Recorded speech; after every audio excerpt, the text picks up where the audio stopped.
السلام علیکم تماشابینان ارجمند. این برنامه نوبتی دانش سپر است. موضوعی که در این برنامه ما اطرافیان صحبت میکنیم چنین نام دارد: همکاری مقامات‌های حکومت دولتی، تشکیلات‌های غیر تجارتی و او در پیشبرد عهده‌داری‌های شهروندی و اشتراک فعالانه در حیات جمعیتی و سیاسی مهاجران مهنتی. در برنامه امروزه به صفت کارشناس برنامه اشتراک دارد شاهرخ سعید جعفر، عنوانجوی کافدرای سیاست شناسی دانشگاه دولتی کولاب. سعید جعفر، این لحظه ما برنامه رو از پرسش تلویزیونی شروع میکنیم، با هم تماشا میکنیم. مرحمت.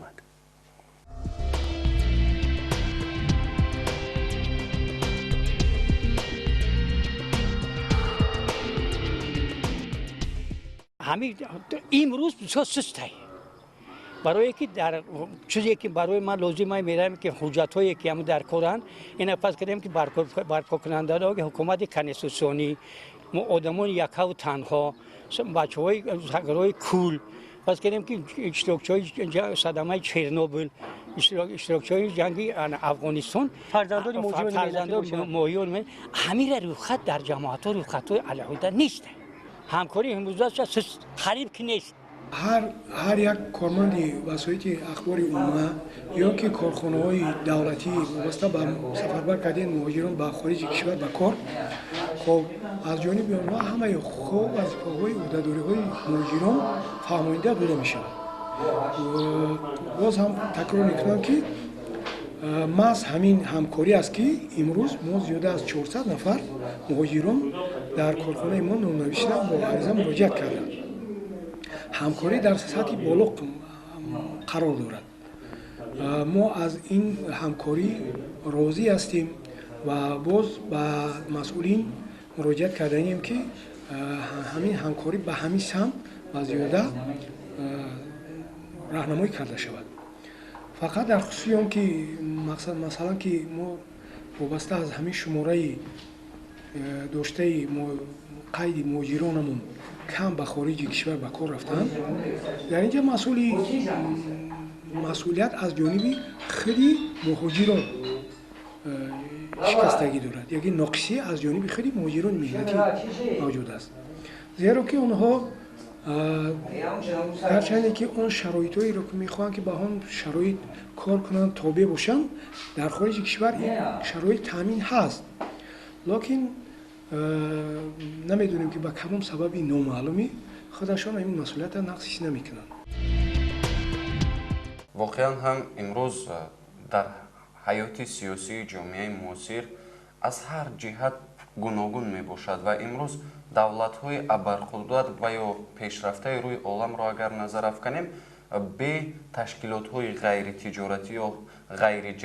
غیر حکومتی وجود داشته نمیتونه و سبب اساسی پیشرفت این دولت‌ها همین تشکیلات‌های غیر تجارتی می باشند، زیرا دولت همچون یک اینستیتوت مهمی یا کلان سیاسی است هر گونه مسئله‌های خردی که در جامعه وجود دارند، یعنی صرف با آنها تاثیر رسانیده نمیتواند. یعنی گوییم که سرسری بعضا میشود تاثیر رساند ولی پورا مسئله رو حل و فصل کرده نمیتواند و وابسته به این لازم میآید که دولت یعنی همچون دولت دموکراتی تواند که با تشکیلات‌های غیر حکومتی یا اینکه غیر تجارتی همکاری خود را براه مانند. البته تشکیلات‌های غیر حکومتی و غیر تجارتی که در دولت تشکیل میشود این معنای آن را دارد که دولت همچون دولت دموکراتی حقوق بنیاد دنیوی و یگانه می باشد، زیرا در دولتی که این گونه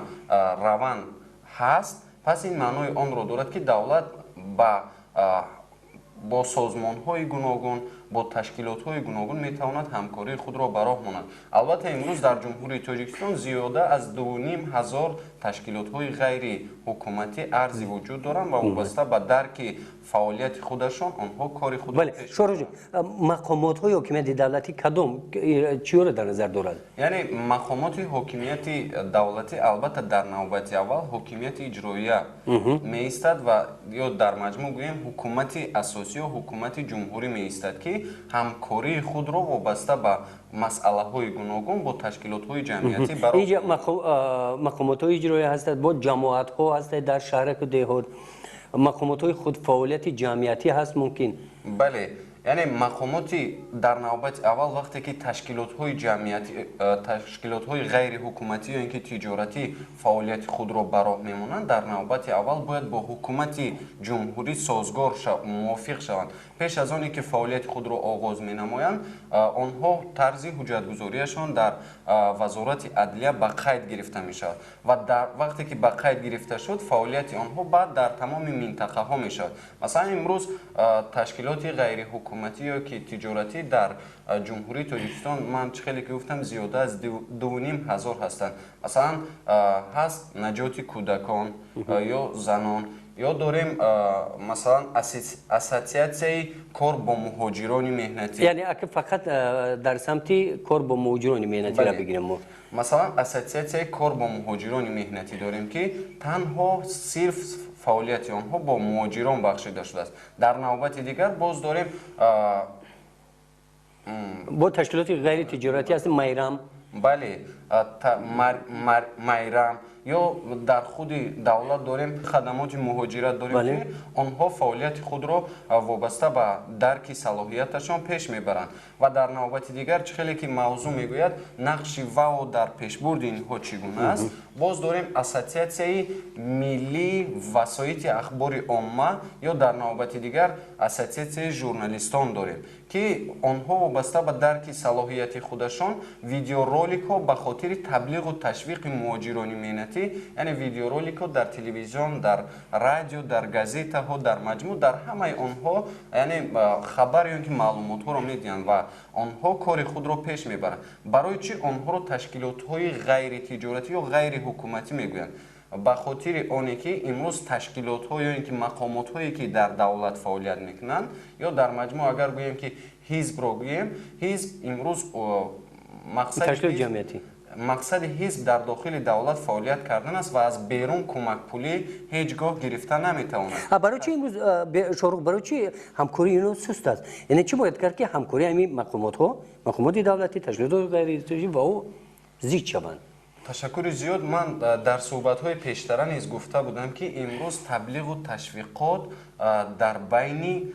алалхусус дар васоити ахбори омма хеле заиф аст ва ҳар як нафар мехоҳад вобаста ба фаъолияти худаш кори худашро худаш анҷом диҳад масалан имрӯз ман чӣ хеле ки гуфтам давлатҳое ки пеш рафтанд рӯ ба инкишоф буданду пеш рафтанд имрӯз ҳамчун давлати абарқудрат дониста мешаванд аз ҳамкории ҳукумати ҳамон давлат бо ташкилотҳои ҷамъиятӣ ва мақомотҳои гуногуне ки дар давлат фаъолият мекунад онҳо аз ҳамкории худашон ба ин мартабаҳо расиданд имрӯз дар давлат бештар шояд ҳастанд давлатҳое ки ҳамкории худашонро бо ин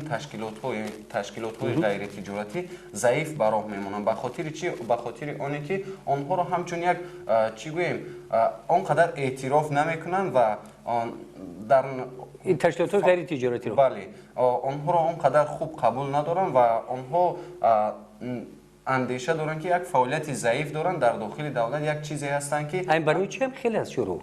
ба хотири оне ки имрӯз таблиғот заиф аст ё таблиғот зарур ё ҳамун ташкилоти ғайриҷамъиятӣ хуб фаъолият намебаранд дар навбати аввал гӯем ташкилотҳои ғайриҳукуматӣ ё ғайритиҷоратӣ фаъолияти сиёсӣ надоранд ба хотири ҳамин ташкилотҳои ҷамъиятиш мегӯянд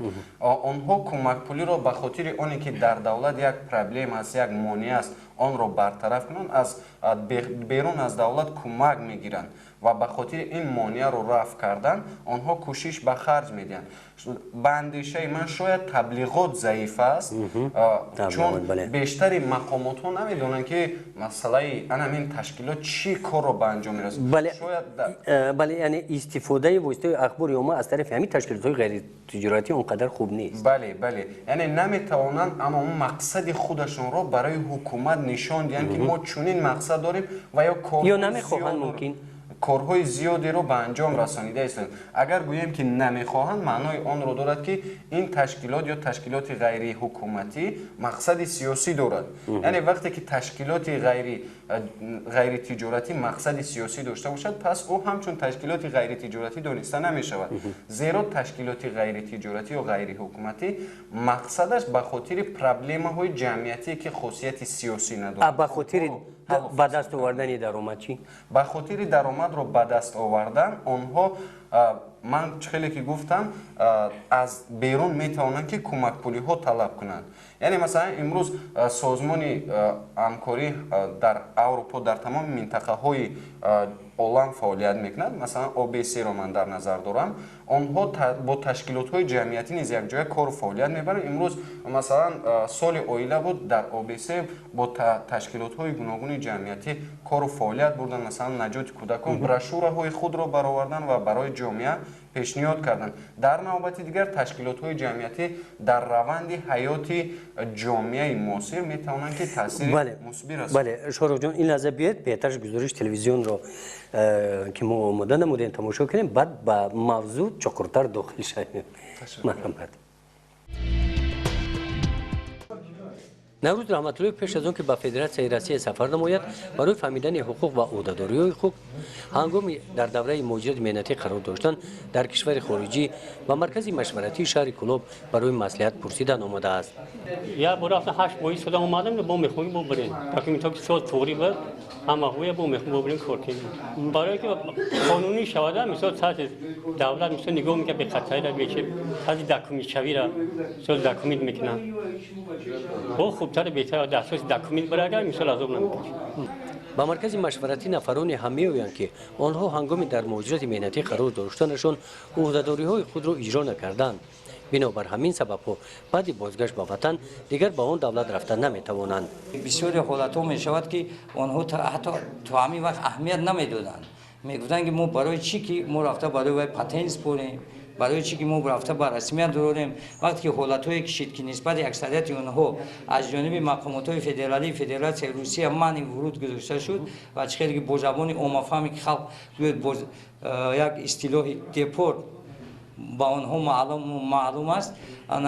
пас аз замин аллакай ба онҳо таъсир расондааст ва аксарияти муҳоҷирони меҳнатӣ аст ки дар ин ҳолатҳо кунҷковӣ мекунанд ки мо чӣ бояд кард ва чӣ хел ҳатто ҳолатҳое мешавад ки аз худи федератсияи Русия бисёри ҳолатҳо шахсан ба ман занг мезананд ва маслиҳат низ мепурсанд. дар тоҷикистон нафароне ки ба хориҷи кишвар мераванд аксари онҳоро муҳоҷирони меҳнат ташкил медиҳанд ва бисёри онҳо барои кор ба федератсияи Россия мераванд. дар маркази машваратӣ ба онҳо мефаҳмонанд ки дар хориҷи кишвар муҳоҷири меҳнатӣ дар баробари ҳуқуқҳои сиёсӣ ҳамчунин ӯҳдадориҳо дорад ва бояд онро иҷро намояд. ӯҳдадорон аз лаҳзаи он ки ба қаламрави федератсияи Русия ворид шуданд дар муддати 15 шабонарӯз бояд аз қайди муҳоҷират гузаранд пеш аз ҳама ва дар давоми 30 рӯзи тақвимӣ, яъне онҳо ӯҳдадоранд ки ҳуҷҷатҳои худро барои ба расмиятдарорӣ, яъне барои машғул шудан ба фаъолияти меҳнатӣ ба расмият дароранд. дар ин ҷо чӣ дохил мешавад? пеш аз ҳама вақте ки муҳоҷири меҳнатӣ аз қайди муҳоҷиратӣ гузашт, пас аз он вай ӯҳдадор аст ки рафта ба марказҳое ки ҳуҷҷатгузории муҳоҷирони меҳнатиро ба танзим медарорад муроҷиат кунанд, яъне аз комиссияи тибби пурра гузаранд барои дар ҳолати солим набудани муҳоҷири меҳнатӣ аллакай ба ӯ барои ба фаъолияти меҳнатӣ машғул шудан, яъне патент ки қонунгузории федератсияи Русия муайян кардааст дода намешавад, яъне иҷоза дода намешавад ва ҳатто бемории ӯ боиси он мегардад ки ӯро аз ҳудуди федератсияи Русия берун кунанд. дар маркази машваратии шаҳри Кӯлоб бо мақомоти ҳокимиятӣ давлатӣ бахши муҳоҷират ба хориҷи кишвар дар ҳамкорӣ ба ҳамдигар фаъолият менамоянд. оиди ҳуқуқҳои сиёсии муҳоҷирони меҳнатӣ ва ӯҳдадориҳои онҳо буклетҳои кисагӣ тартиб доданд. дар ин ҷо маслиҳат медиҳанд ки муҳоҷирон ин буклетҳоро гирифта хонанд ва оиди ҳуқуқ ва ӯҳдадориҳои худ бохабар гарданд. пеш аз ҳама худи ин маркази мо маркази машваратӣ, яъне консултативӣ и омодагӣ пеш аз сафар ба ҳисоб меравад ва мо бо ҳар як муҳоҷири меҳнатие ки азми сафар дорад албатта қонунҳои амалкунандаи федератсияи Русияро мефаҳмонем. инчунин албатта ғайр аз ин ногуфта намонад ки пеш аз он ки сафар мекунанд лаҳзаи омодагӣ ба сафар асосан ба ҳисоб меравад. яъне ҳар як муҳоҷири меҳнатиро мо мефаҳмонем ки дар сурате ки аллакай ту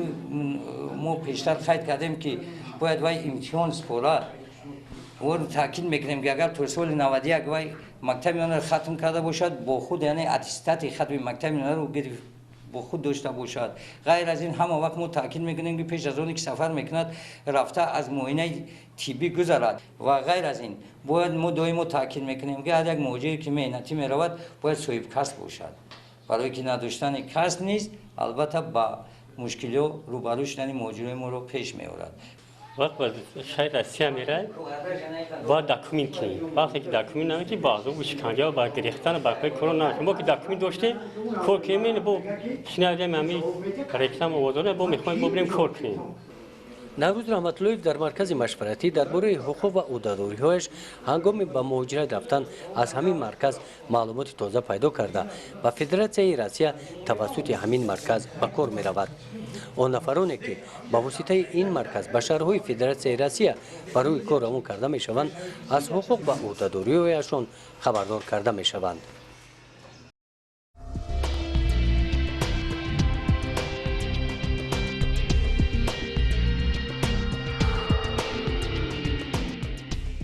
مرحمت اکنون درباره حقوق عهده‌داری‌های شهروندی و حقوق سیاسی مهاجران مهنتی طوری که از گزارش شما خبری بودین. امروز من خیلی که پیشترم قید کرده بودم تشکیلات‌ها یا اینکه مقامات‌های گوناگونی دولتی علل خصوص شغل اهالی یا خدمات با مهاجرت امروز در جمهوری تاجیکستان در سرتاسر جمهوری تاجیکستان فعالیت ثمره‌ناک یا در نوبت دیگر گویم غیر ثمره‌ناک برده ایستاده است یا نمیتواند تبلیغ و تشویقات خود را برای تمام جامعه خدمات مهاجرت در نظر بله تمام جامعه رساند که ما واقعا هم میتوانیم که حقوق و عهده‌داری یا حقوق‌های سیاسی شما را در دولت دیگر میتوانیم فهمانیم این کار را به انجام رسانیده نمیتوانیم. یکم کمبودی که در همین خدمات که من گفتم این است که باید هر یک نفر آزادانه بگذار از سایت‌های اینترنتی باید سایت‌های و پست‌های الکترونی داشته باشند که هر یک مهاجری که هر یک نفری که میخواد به مهاجرت رود در نوبت اول اگر نتواند که به این خدمات مراجعه کند پس تواند از سایت های اینترنتی این خدمات ها معلومات خود همین گزارشی که شما تماشا کردید چی گفتنی؟ درست است. امروز واقعا هم مهاجرت پیش از آنی که درباره مهاجرت گپ میزنیم باید دانیم که خود مهاجرت چیست یا مهاجر کیست. مهاجر نفری را میگویند که به خاطر آنی که زندگیش پیش نمیرود و میخواد در جای دیگر زندگی کند. پیش از همه مهاجر هم انسان است. بله. حقوق و آزادی دارد. بله بله. انا در نوبت خود هم عهده‌داری شهروندی دارد هم باید در حیات مثال وقتی که به خارج کشور سفر کرد و انسان است. یعنی باید از همین هم عهده‌داری شهروندی را رعایت کند و حقوق سیاسی باید بخبر باشد. بله وقتی که آنها مهاجران ما که پیش از آنی که به مهاجرت میروند رفته باید در این خدمات ها معلومات های خود را گیرند چون که خیلی که شما هم گفتید انسان است در عصر 21 زندگی کردن انسان باید از همه ده نقش بلند داشته باشد در جامعه و در نوبت دیگر حکومت مثلا جمهوری تاجیکستان قریب در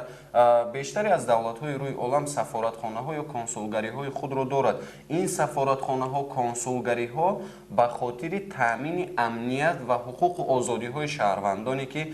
بیرون از جمهوری تاجیکستان فعالیت میبرند یا عمر به سر میبرند وظیفه دار هستند که حقوق و آزادی های آنها را تامین کنند و یک پرابلم مانع جدی امروز به مهاجران ما پیش آمده است که نمیخواهند به خاطر آنی که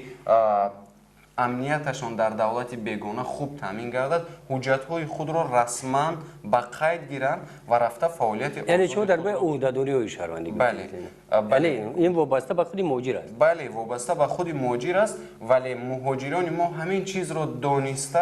پس باز حجت‌های خود را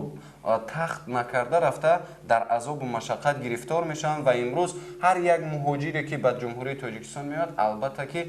آن نفرانی که حجت‌هایش درست نبود حتما دیگر خواهشی رفتن ندارد. برای چی این خلاف؟ برای چی این خلاف شروع؟ من خیلی که گفتم که نمیتوانند که تبلیغ و تشویقات‌های خود را خدمات کار با مهاجرت گذرانند. من مرکز بله شروع مرکزی مشورت شما تماشا کردم. بله بله. مرکز مشورت همه خوی عهدهداری شهروندی حقوق سیاسی رو همه را میفهمونن که برای چی مهاجر مهنتی باز هم صرفا نمیرود همین چیزا خب در نوبت اول بوکلت ها از در دستش تو میتین بله در نوبت اول اگر صرفم رود در نوبت دوم مهاجران ما نمیخواهند که صرف و خرجی که برای حجت گذاری که در دولت بیگانه هست آن را یعنی رسما یا اینکه خرجی زیاد کنند و امروز هر یک مهاجری که از مهاجرت مهنتی میآید علاقه میگوید که کار در مثلا فدراسیون روسیه دشوار شده است مثلا 5000 روسی به خاطر پتن 5000 دیگر به خاطر کار دیگری و شما نیز میدونید که با مهاجرانی که به فدراسیون روسیه میرن آن معاشی را میدهند که خودی انمان مردم روز کار و فعالیت با آن معاش نمیکند و وقتی که 30,000 پول روسی میدهند اگر 10 یا 15,000ش به خاطر حجت ها رو جابجا کردن باشه فهمیدم من فهمیدم یعنی شما راضی است که ترغیبات سست است البته من خیلی که گفتم در نوبت اول مثلا خدمات مهاجرت ما امروز ندارد سایت های اینترنتی یا پشت های ندارد که مهاجری که مثلا در فدراسیون روسیه به این پرابلم یا مانع گرفتار می شود پس با همون سایت اینترنتی در آمده معلومات یا اینکه مشورت های خودش رو اوید یا همان مسئله گیرد وقتی که مهاجری ما در فدراسیون روسیه با پرابلم یا یکی مانع دچار می شود نمیدوند که به کجا مراجعه کند چگونه معلومات گیرد نمیتواند که حقوق و آزادی های خود رو در این باید در کجا فهمونن همون مهاجر مهنتی را خب پیش از همه در وطن با فکرم پیش از همه در وطن و در نوبت دیگر کنسولگری و سفارتخانه هایی که در دولت بیگانه فعالیت میکنند نماینده همچون نماینده تاجیکستان باید مشورت های یا اینکه مجلس های خود را پیوسته گذراند در بین مهاجران مهنتی و آنها نیز باور کنند جامعه را یا اینکه نفرانی که در آنجا مهاجر هستند باور کنند که ما هستیم ما به خاطر دفاع حقوق و آزادی های شما در اینجا فعالیت میبریم نه اینکه وقتی که یک مهاجر اگر با مانع که پرابلم دچار شد رفته در سفارتخانه و کنسولگری یک هفته یا اینکه یک ماه دیگر به خاطر در نزد سفیر در آمدن نوبت ایستاد یا اینکه چندین کارهای دیگر رو خب شروع جان این لحظه سوال است از جانب تماشاگران مرحمت سوال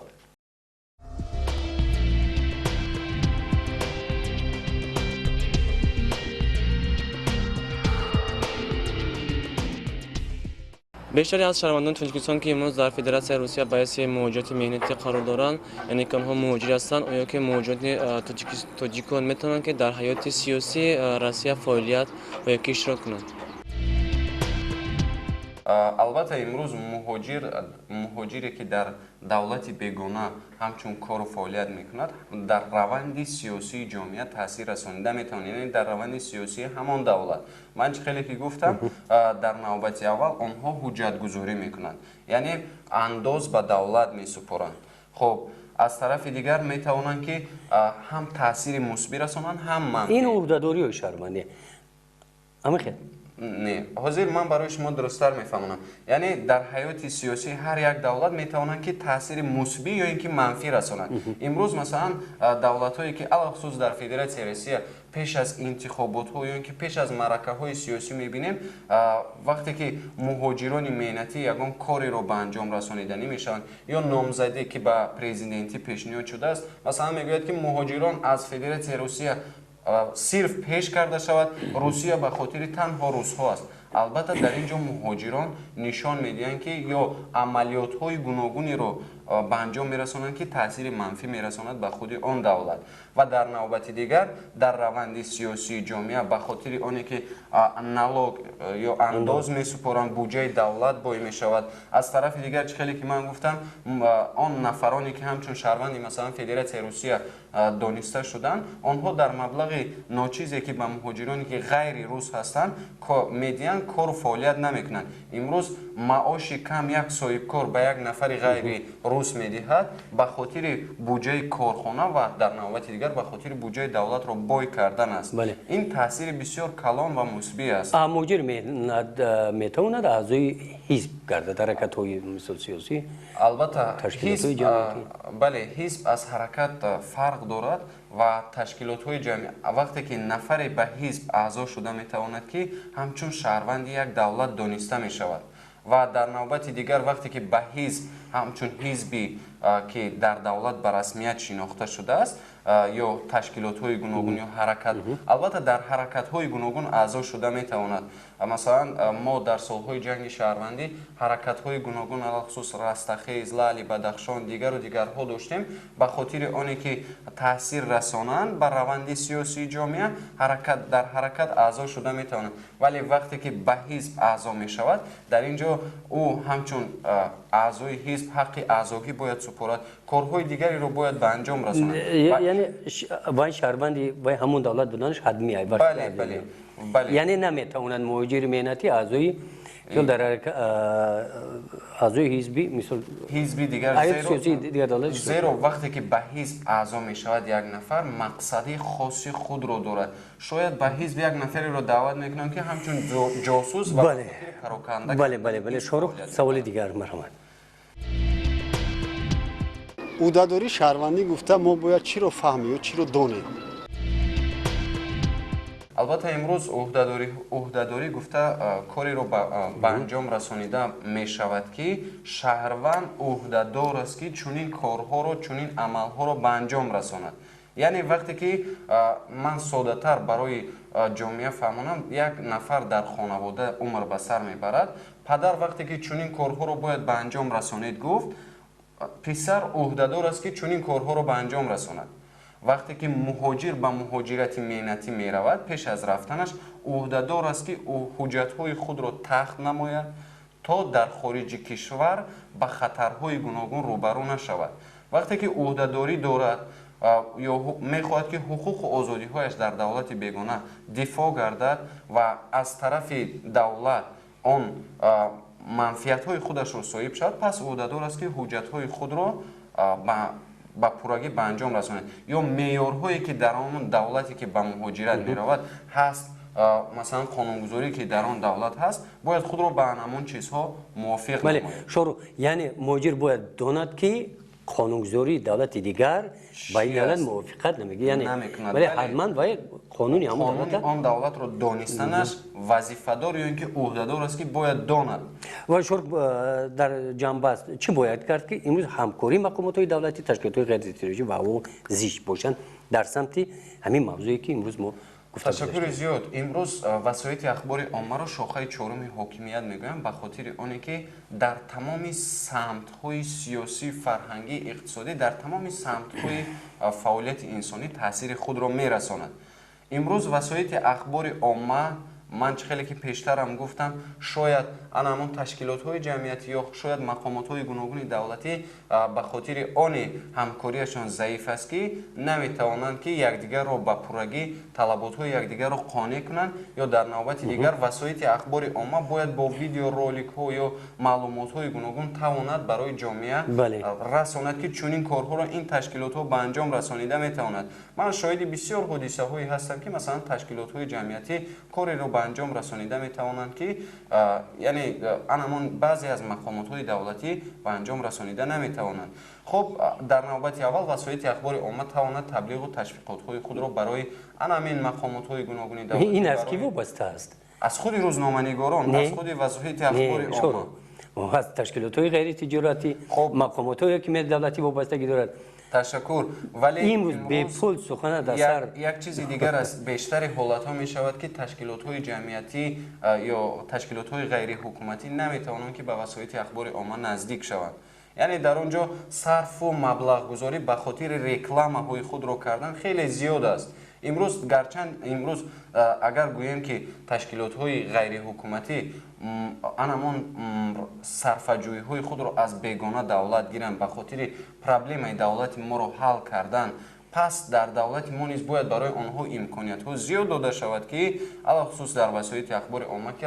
рекламаҳои худро ба хотири таблиғу ташвиқоти ҷомеа расонида тавонанд. яъне онҳо пули зиёдӣ сарф карданӣ нестанд. ин ба кӣ вобастагӣ дорад? мисол лоиҳаро вақте ки ташкилоти ҷамъиятӣ менависад, тартиб медиҳад, ба худи ҳамун ташкилот вобастагӣ. бале пули зиёд сарф карданӣ, агар пул сарф карданӣ набошанд, пас фаъолияти худро намекунанд. ё мақомоти ҳокимияти давлатӣ ҳам мехел. як чиз аст, ман чӣ хеле ки гуфтам, вақте ки аз давлати бегона маблағ мегиранд, пас бояд дар дохили давлати мо маблағгузорӣ бошад ва дар навбати дигар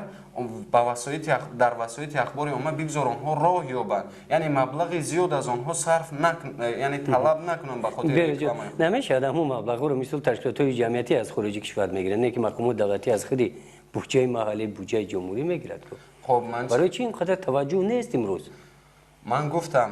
таблиғу ташвиқот суст аст ё ташкилотҳои ҷамъиятӣ наметавонанд чизеро ки мехоҳанд бирасонанд барои мақомотҳои гуногуни давлатӣ, шояд аз ҳамин ҳисоб аз боварӣ ё ин ки боварии мақомотҳои гуногуни давлатӣ аз инҳо кам аст, яъне он вазифае ки дар назди онҳо гузошта шудааст аз уҳдаи ин намебароянд ё ба ҳадафи асосии худашон намерасанд, пас наметавонад мақомотҳои гуногуни давлатӣ боварии худашонро зиёд. шояд ба мурури замон бо гузашти вақт мумкин ин чизо бояд дар навбати аввал давлат дастгирӣ кунад, мақомотҳои гуногуни давлатӣ ташкилотҳои ҷамъият ғайриҳукуматиро дастгирӣ кунад, зеро ман дар суҳбат дар аввал ҳам гуфтам ки давлатҳое ки имрӯз абарқудрат шудаанд аз ҳисоби ташкилотҳои ғайриҳукуматӣ ҳастанд. як ҷаҳон ташаккур шоҳрӯхҷон, тамошобинони арҷманд, ин буд барномаи навбатии донишсипар. агар ин лаҳза саволҳо пайдо шуда бошанд, шумо метавонед тариқи сомонаи телевизиони мавҷи озод ба мо ирсол намоед. то боздид, саломат бошед.